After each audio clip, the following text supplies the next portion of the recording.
এই যে শোনো, আমাকে হয়তো বাংলাদেশ টপ ওয়ানের মতো লাখ লাখ মানুষ ভালোবাসে না, তবে হ্যাঁ, আমি কখনোই নাইম আলমের মতো তোমার জীবন থেকে হারিয়ে যাব না। মিস্টার ট্রিপলারের ফেস রিভিল দেখার জন্য মানুষ যেমন দিনের পর দিন অপেক্ষা করে আছে, আমিও তোমাকে একটা নজর দেখার জন্য বছরের পর বছর অপেক্ষা করে যাব।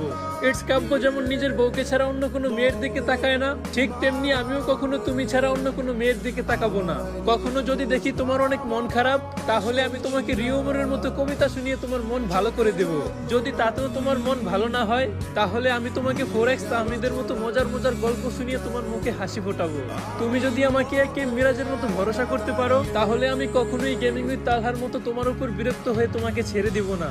হাজার হাজার গেমিং ক্রিয়েটরের যেমন স্বপ্ন যে তার গেম আইডিতে একটা বিবেস থাকবে, ঠিক তেমনি আমারও স্বপ্ন আমার ঘরে তুমিই আমার বউ হয়ে থাকবে। কখনো যদি তুমি আমাকে যারা গেমিং এর মতো ছেড়ে চলে যাও, আমি রোস্টেড গেমিং এর মতোই তোমাকে দোষারোপ না করে তোমার জন্য সারা জীবন অপেক্ষা করে যাব।